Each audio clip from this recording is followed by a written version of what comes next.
So, good morning. Good morning. I am, hey, good morning. Getting all set up here for, so good. That felt good. That exhale felt good, good, good. I am just thrilled to do this, to be here this morning, and excited about this day because it's going to be another marvelous, warm, wonderful day. And I'm excited about that. And you guys, you don't know. I'm like, this is just awesome. Being able to be here, to do this at home, and just to be able to share and come to you guys on any given day. So Stephanie was not with me yesterday, and I'm not sure if she is going to show up today. She was on her way to, her father had some issues going on, and I want to say it's Alabama. For some reason, I'm saying it's Alabama. And she was traveling there on yesterday. I totally forgot about it. Thursday was the day she was supposed to travel. And she's, I think, there through the weekend, her and all her siblings.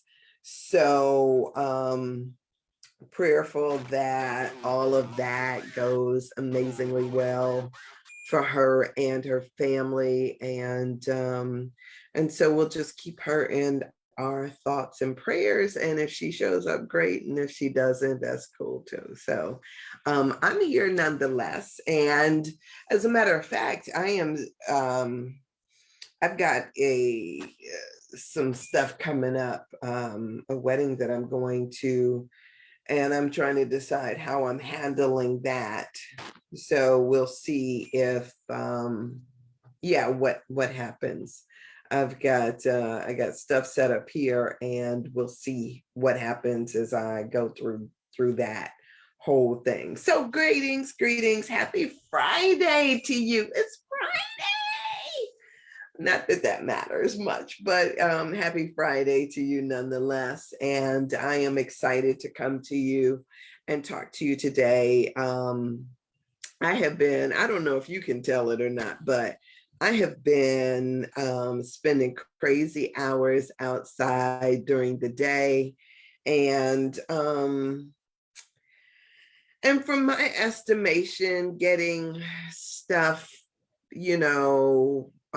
set in my yard like I'd like. And that is both therapeutic and good and consuming. I've been listening to a book while I'm doing that. Today, I really need to cut my grass because it has been, I was putting it off. And I've let it grow like crazy. I think it's been maybe 2 weeks.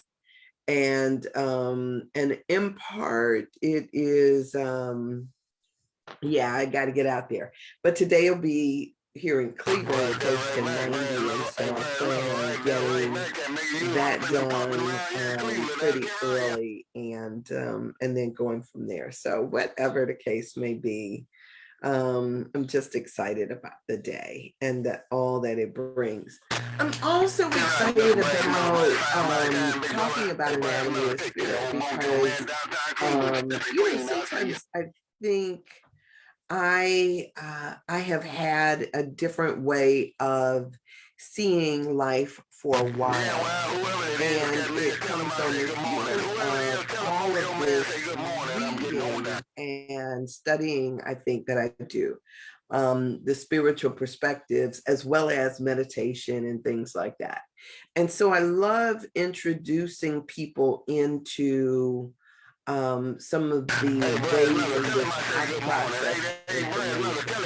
And so for me, that processing may seem as if for others, they don't always understand it, appreciate it, is not for them to. But it is helpful when I share information like this, I think that it's helpful to, one, for you to understand the processing, and then two, to see if something in it resonates with you. Like if it fits, if it resonates, and if it doesn't, then, you wouldn't even be listening to this. But if it does, you might think, let me see what spiritual to look at in my own life and head. And so today I am not going to stay on here long. I'm just putting that out there up front. I'm not going to stay on here for, I don't even think I'm going to be on here for an hour, but we will see, because you know how I am. Once I get on a roll and I start talking, who's to say how long it's going to, how long I could go, but we all know I could go. And so we'll see what happens and go from there, right? All right, so I my chair is interesting. So I'm gonna bless this day, bless this conversation, all who hear it, and yeah, and knowing that this is good and perfect. So yesterday we talked because I'm in this section on loyalty in this book, and I thought it was really fascinating about how we process this idea of loyalty. And one of the things that she brings out in this book is this idea that loyalty is an intuitive response. It is like an innate thing.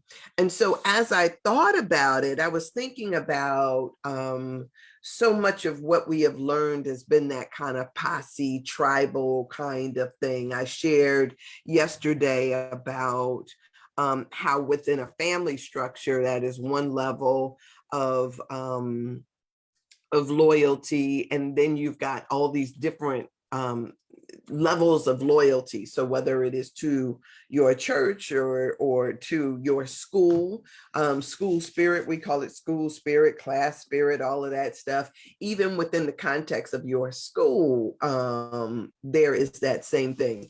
One of the things that I really noticed as I travel, sometimes we talk about regional identity as well. And many of you know, if you've watched this before, many of you know that I went to school in Italy, and I studied, lived in a city called Siena. And Siena is a city that to this day exists within a wall, because they used to build forts around, or walls around the city that where they were, in order to protect them from invaders. And so the city has an entrance where you go through a portal. Good morning, Gretchen.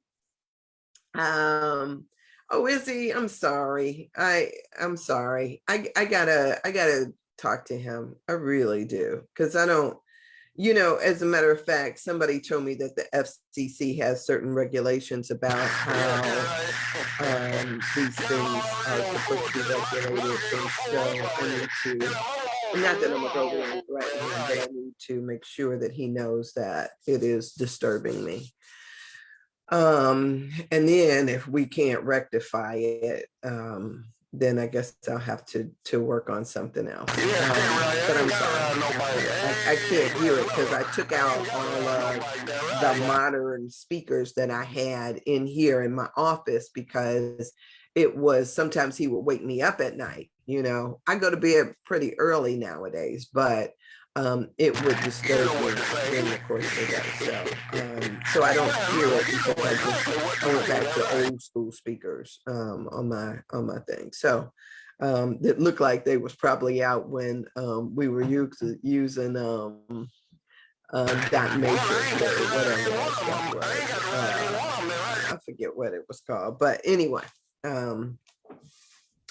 So I'm sorry, apologize. So it's okay. I can take it. I got tough skin. Hey, Brad, look, I can take it where I was. because I know I was Sienna.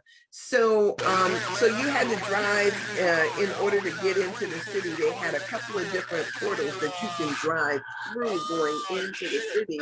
But by and large, the city it's a walled city.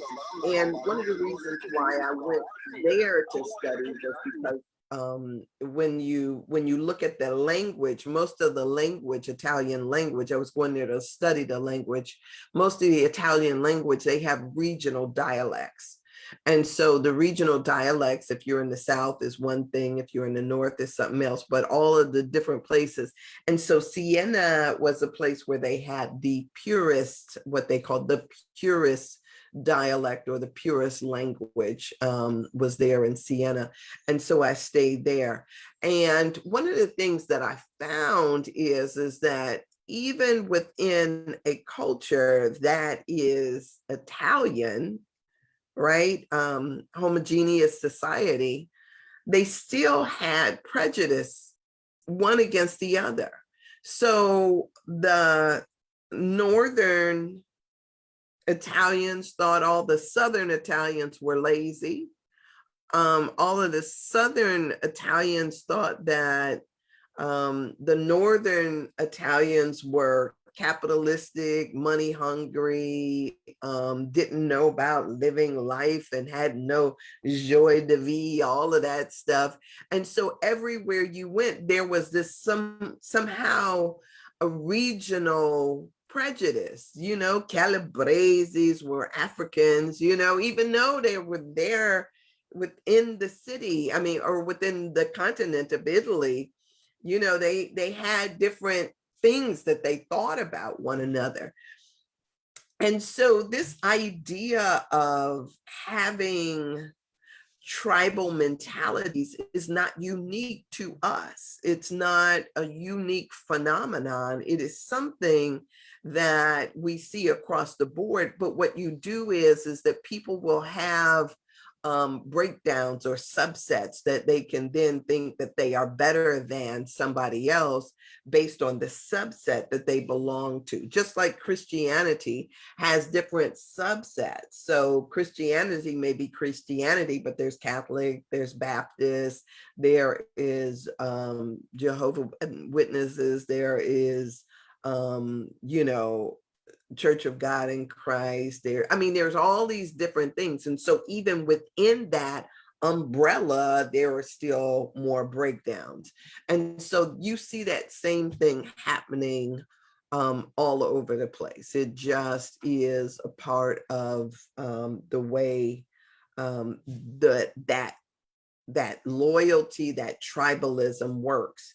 And so as I thought about this, I thought too about how there was a episode of Girlfriends, and I don't even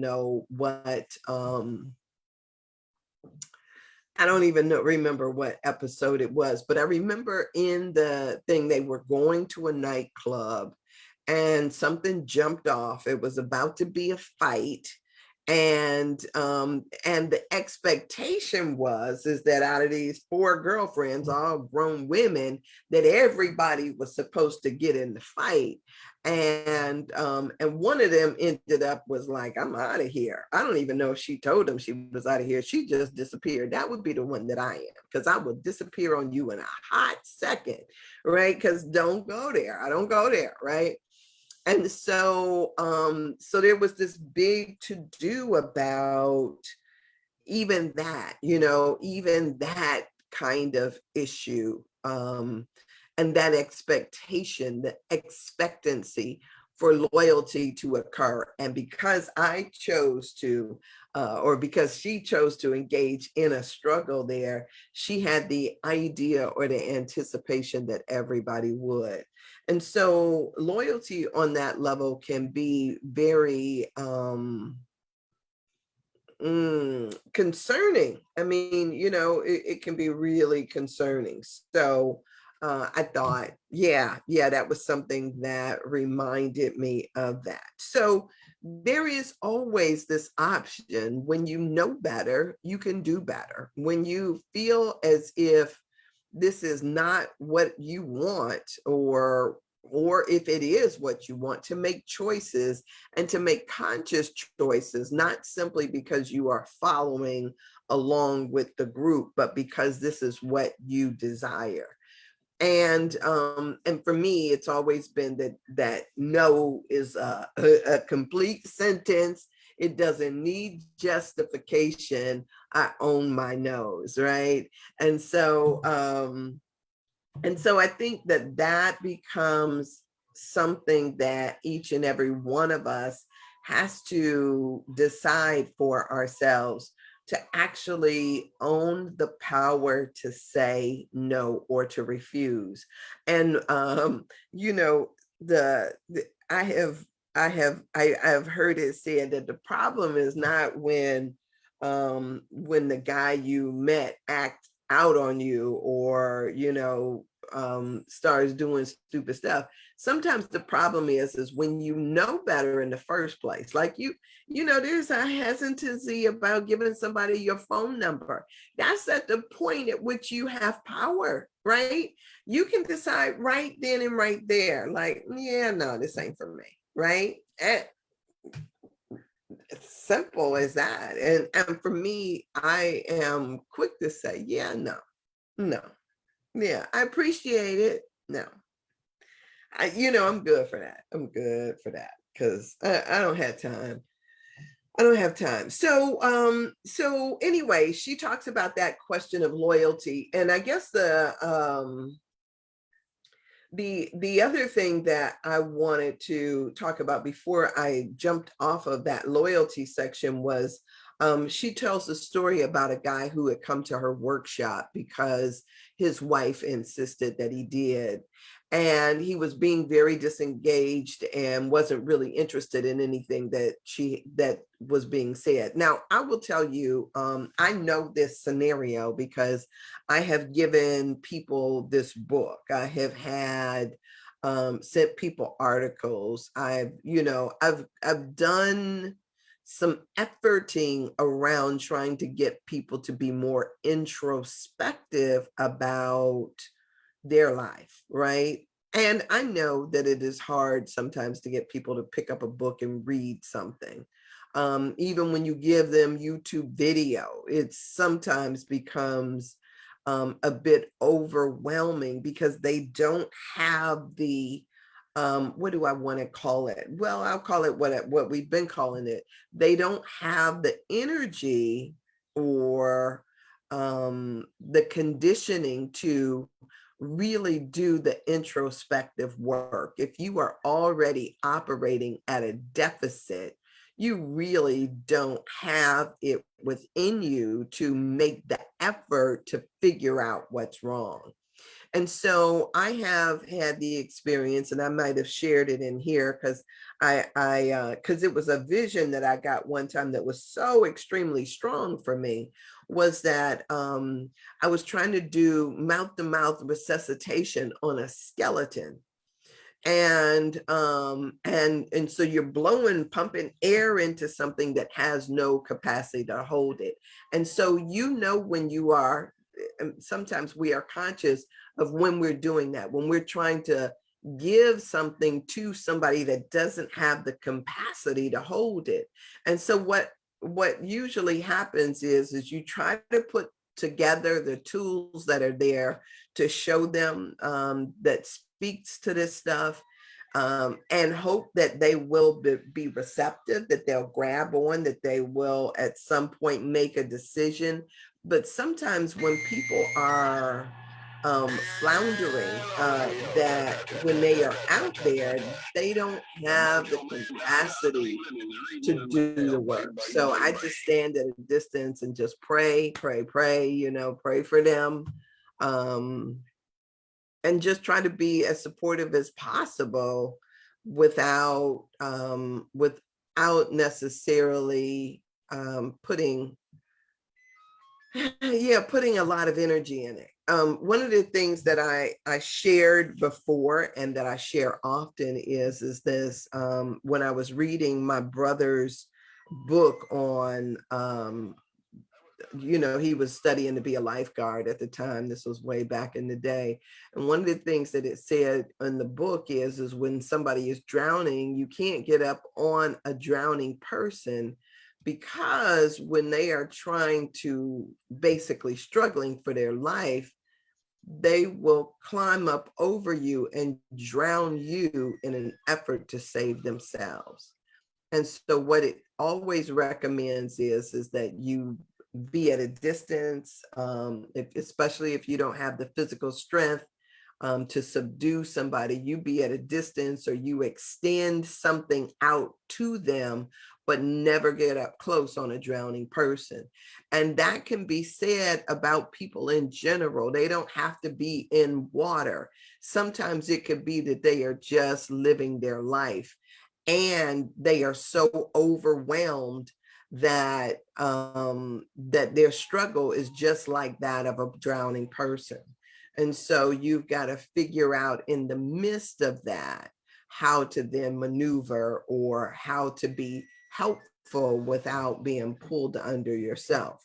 So in this regard, this guy shows up at this workshop that Carolyn Miss was giving. And the way that the story goes, she was like, he was saying, you know what, I'm just here because my wife dragged me to this thing. I'm really not even interested. And so, she said that he was basically not paying attention, falling asleep. And then she said at a certain point, when she started talking about just these issues, this first chakra level issues, the tribal stuff, she says he perked up and he actually started listening.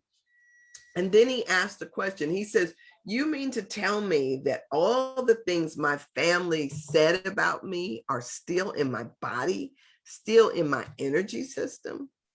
And so, she said that, she says that not everything, possibly not everything, but a lot of the things that he may have heard, witnessed, may still be in his system.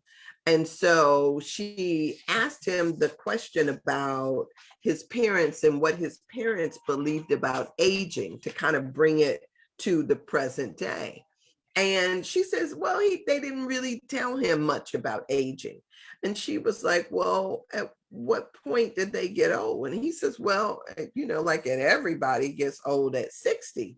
And she was like, do they? Right. And so when he was able to look at what his beliefs were based on what was demonstrated to him, he was then able to renegotiate what his ideas were around that particular thing. So say, for instance, you work in a culture or work in a space where everybody is talking about retirement, or if you are in a situation where it's 30 years in and then out, or if you have been exposed to people who seem to just kind of be their whole life revolve around their job and what they do, and outside of that they struggle to have meaning.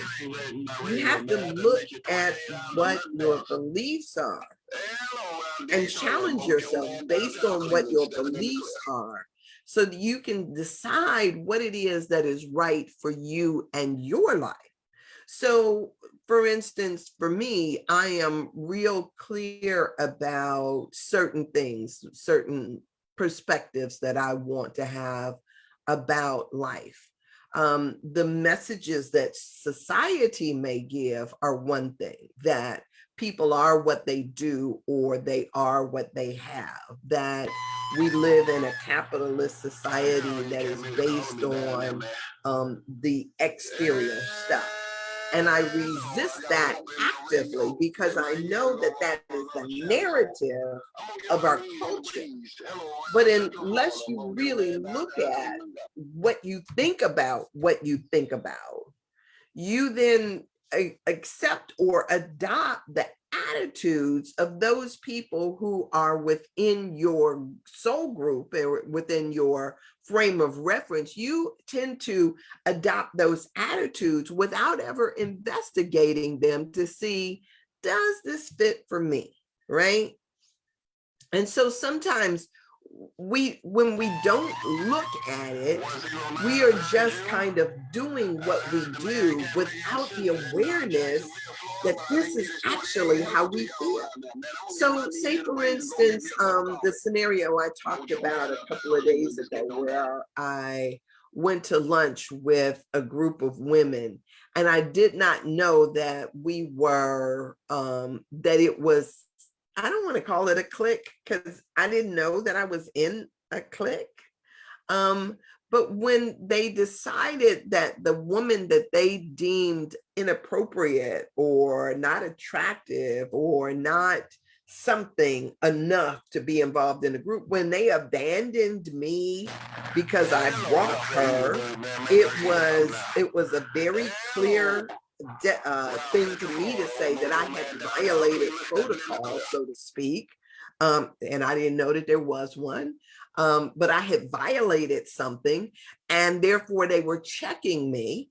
And then once they did that, then I could decide, well, you know what? I'm not that person. I am not the person who only hangs around with the attractive people or with the successful people.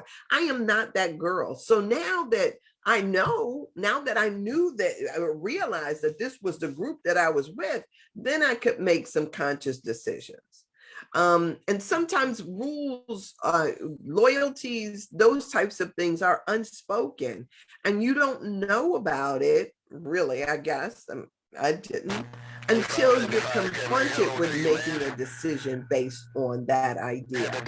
So for me, that became, as I was reading in this, it became aware or apparent to me that sometimes it means that once you realize something, you can choose to continue in it, even though you may have a different perception about what's going on, or you can choose to disengage.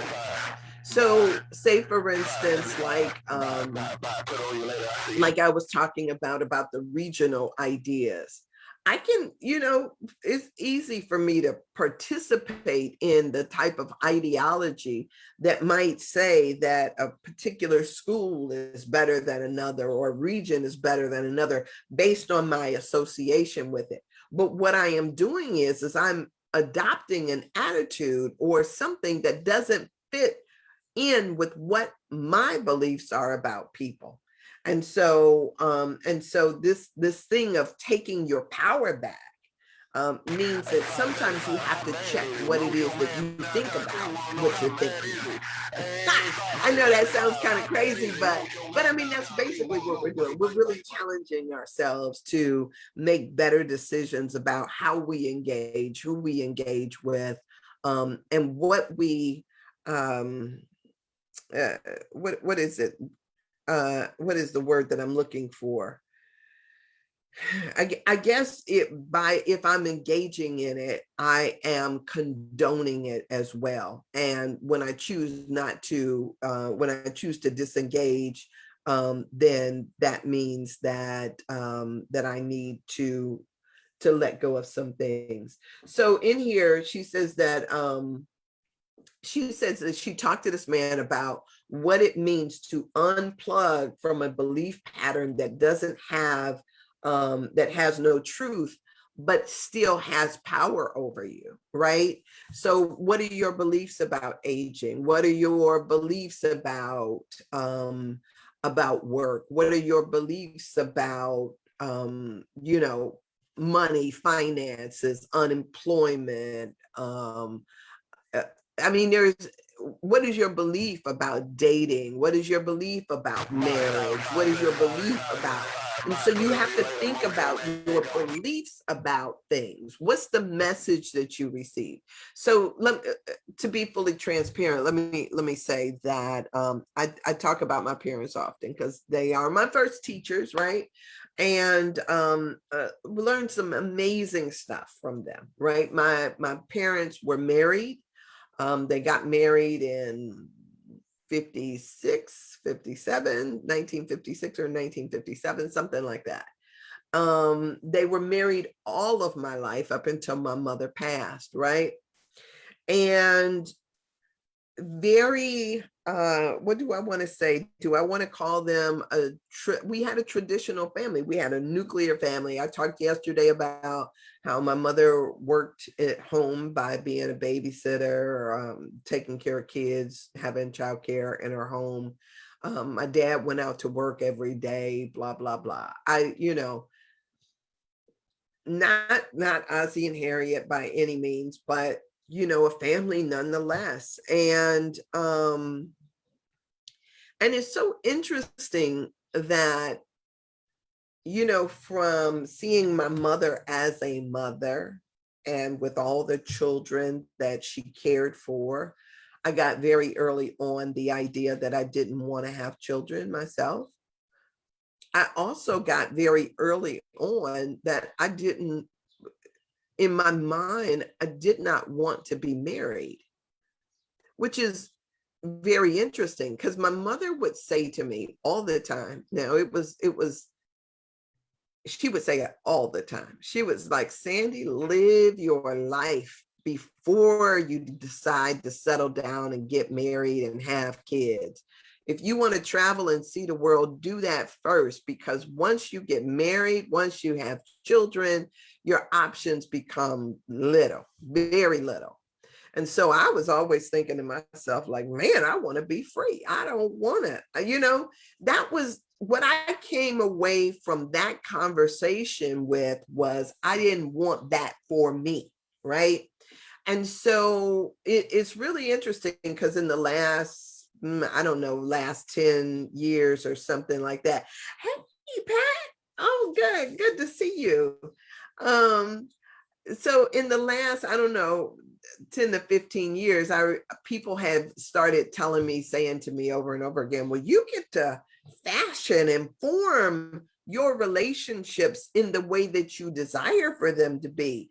Just because you get into this, it doesn't have to be a prison. You don't have to feel as if you're being confined. You can be open still.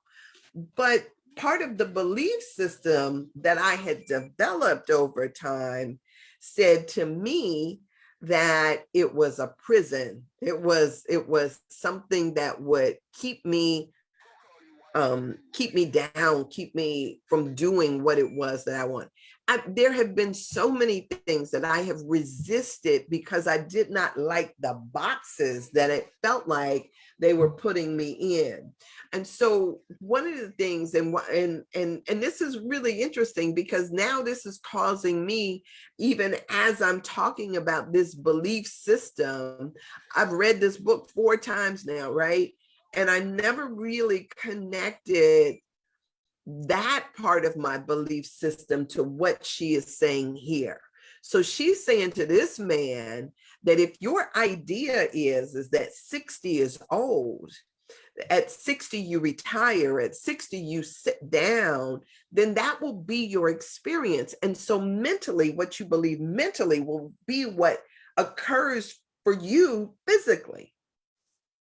So now if I relate this to my ideas that I have that I just shared with you guys, then if I relate it to that, then in my mind, I have played out the scenario. I tell you, I don't, so I tell you my stuff, and I really don't care if you're judging me. I'm saying don't judge me, right? But I really don't care because it would be yours to do. That's your judgment. It ain't mine. I'm pretty clear on that kind of stuff. But what here is like, if that is the vibrational stuff that I have sent out, then that will be vibrationally what I attract and how I travel, how I roll. And so I have never looked at a relationship as one that was going to like, I didn't have that like I talk about, I jump around too, right? So I talk about musical chairs often because that was one of those games as a child that there was so much anxiety that was built up because you go around and musical chairs, you're walking around chairs. There's always one less than the number of people you have walking. And so, you know, when the music stops, you got to get in a chair, and you know, everybody is struggling to get in a chair or push somebody else out because nobody wants to be that last person standing that doesn't have a chair, right? And so by and large, marriage has been like that too. Nobody wanted to be the one that wasn't chosen or wasn't picked, right? It's even like on the playground. You don't want to be the last one selected to the team. That's never been my issue, right? It's never been my issue not to have somebody to date if I wanted to date, or have any, but the very energy that I sent off, because I tell you, I was telling people I'm clear, I'd be breaking up with people as soon as they started talking about kids or marriage. I'd be like, oh dude, beat it. You know, you want to just say beat it. That's what I would do. And now if I'm connecting these dots, I'm seeing that this is based on a belief system that I have had. And if I haven't really looked at it to see if it fits where I am, and you know, and by and large, you know, it's worked for me. But if I haven't really challenged myself on that, then that means that I'm operating based on information that I haven't truly investigated to the fullest extent to see if it works for me.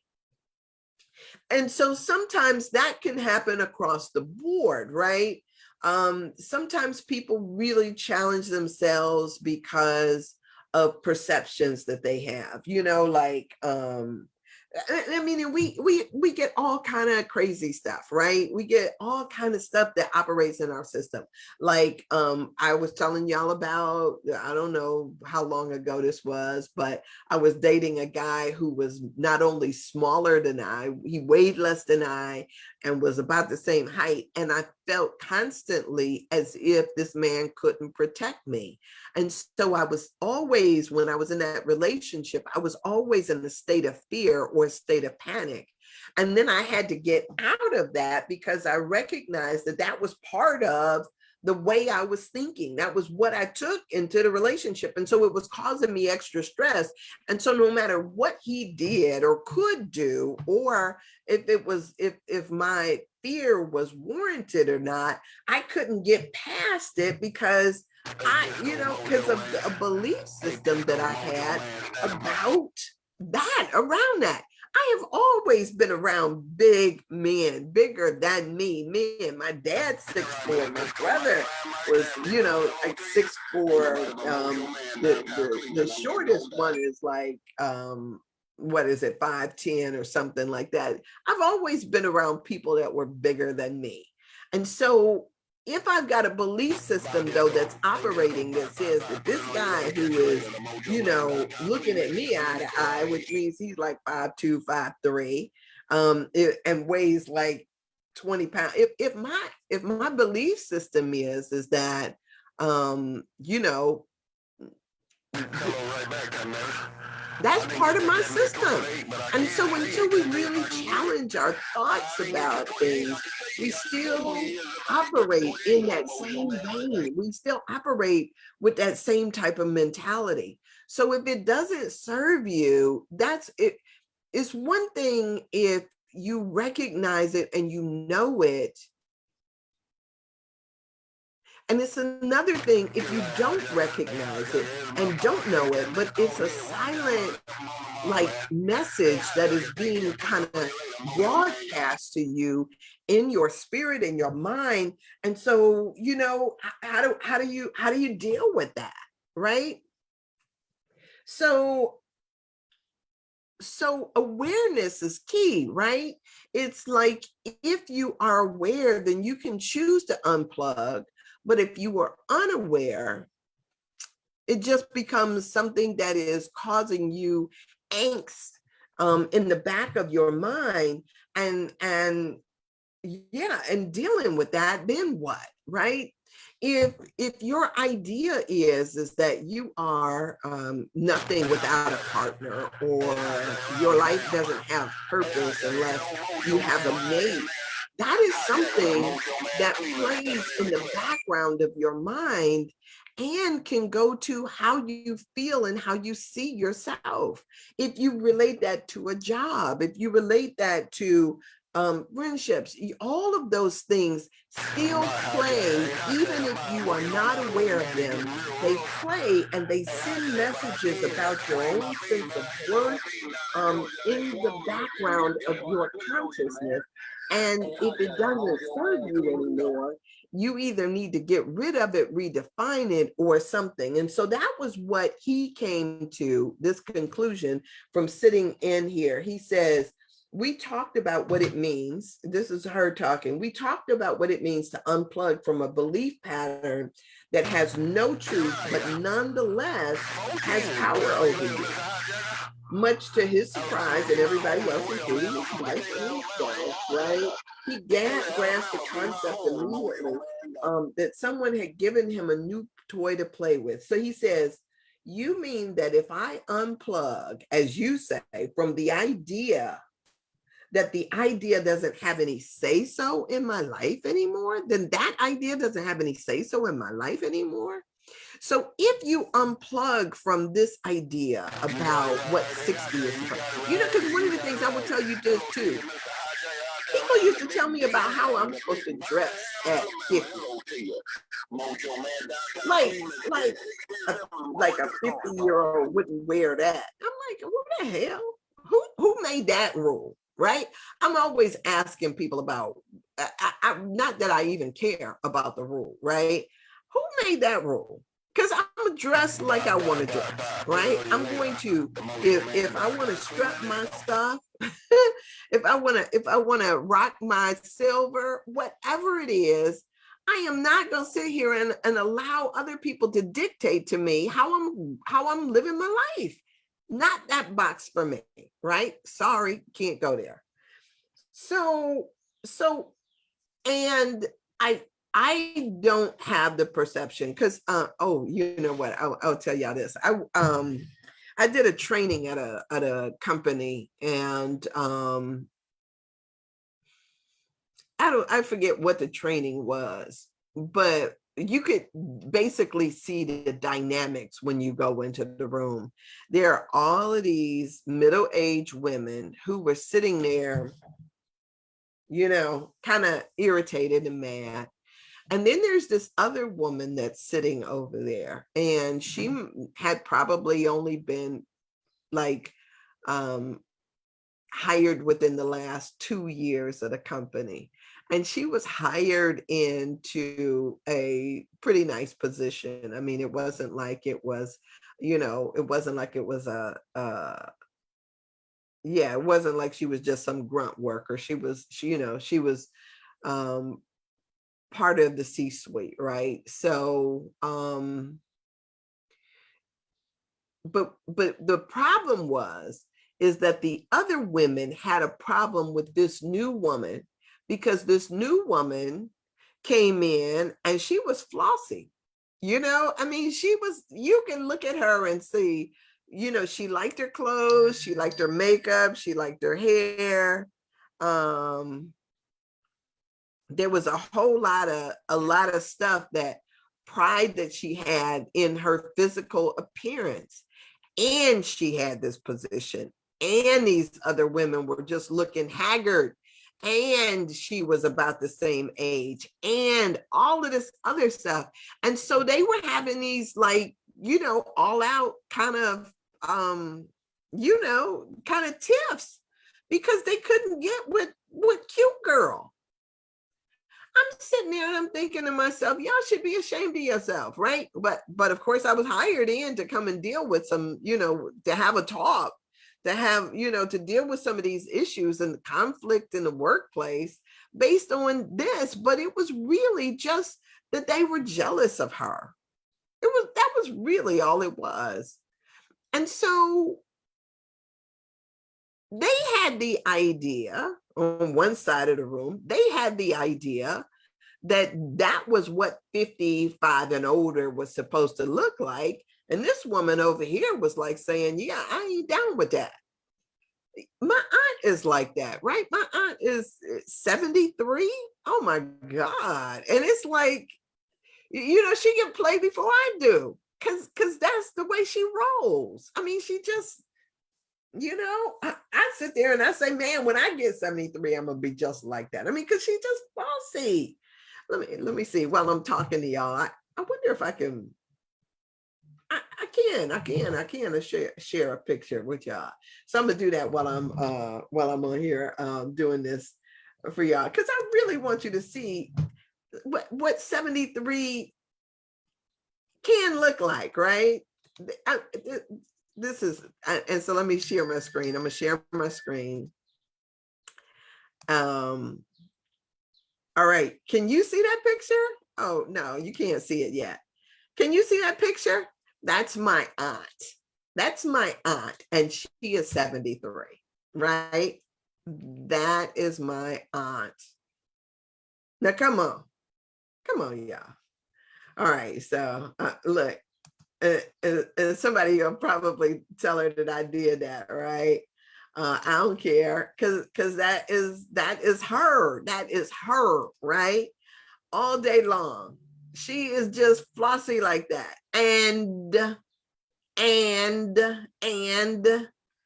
so it becomes this thing of, sometimes we got to ask ourselves, like, who am I not to be my fullness of, or to live out my possibility, whatever that may mean, right? And don't sit there and just get caught up in what other people think about you and what they say about you. Be loyal to what? An age group? Come on now. So yeah, she is sassy. She is all of that and a bag of chips. And so I sit there and I say, that's in my line, right? That will be the image that I carry forth, not to be sitting up and trying to make it seem like I need to somehow you know play small or play little for somebody else's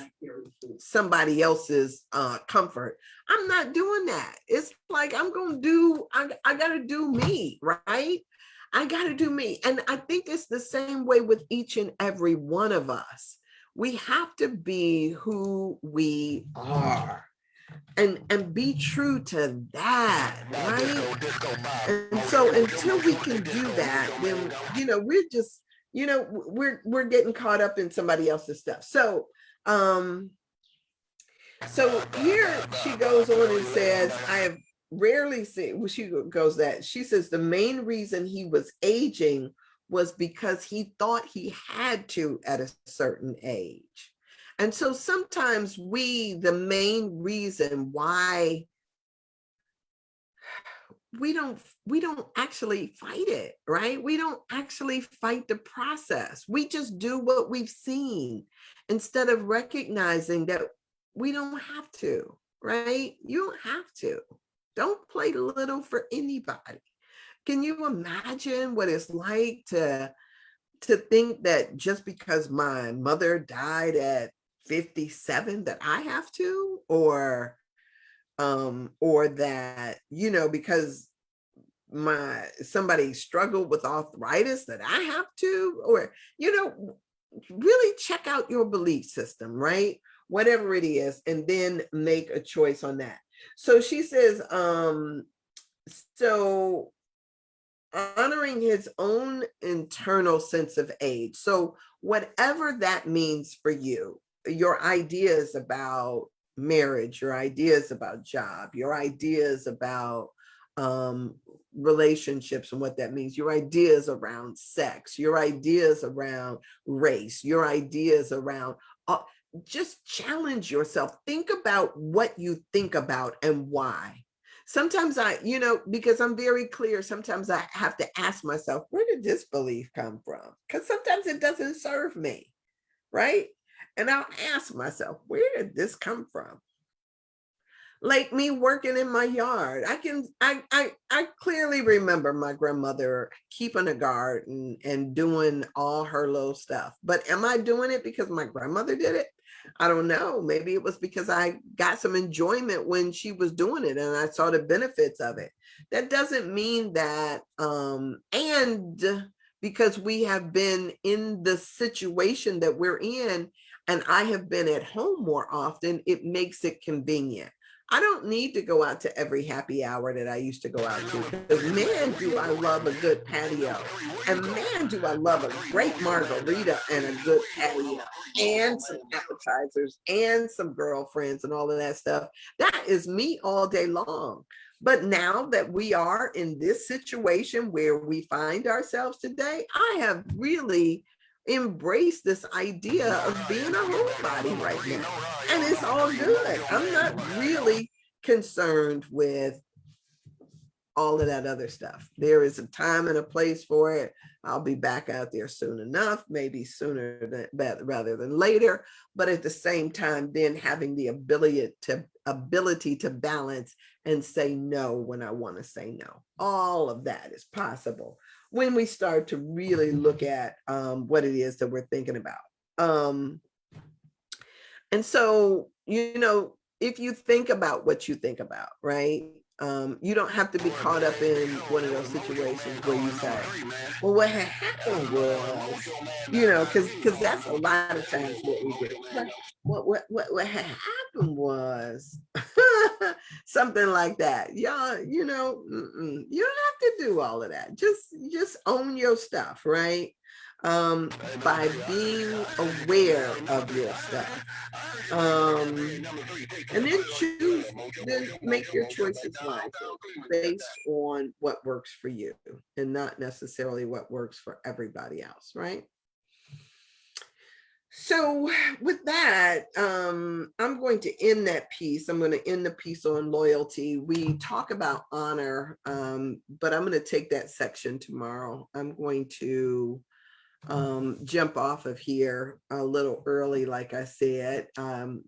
It's still been almost an hour, but I think I'm going to jump a little bit early. Yeah, because I can.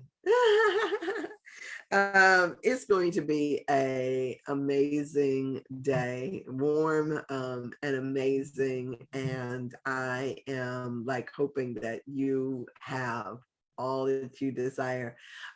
Gretchen, how's it going? Did you start your new position, or is that still, are you still like in the beginning stages or what?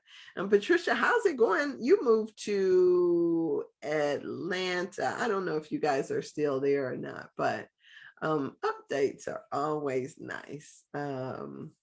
And I'm so grateful to see you here. Oh, you did. Yay. Well, great. How you liking it so far? Yeah, that's cool. And yeah, that's amazingly good. So congratulations. And I'm glad to hear that. Yay. A rough year. Okay. Well, yeah. I don't know. I am just so grateful. Even with all of the twists and turns and stuff that have been thrown my way, I am so grateful, so grateful, so grateful. So um good, good. I'm glad you're loving it. All right, so with that, I am going to sign off here. Happy Friday to you. I'll be here tomorrow like usual. And yeah, and then I think this section on honor is a good one, so I'm looking forward to it.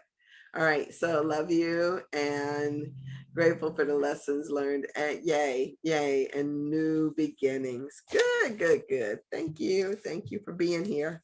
All right, so I'm off of here, and yeah, we keep Stephanie in our prayers, knowing that all things are working for her good, as well as her dad and her family too, and all that good stuff. I'm gonna walk around the corner, I think, and talk to the CB guy. All right. So I'll see you guys later. All right. Love you. Bye.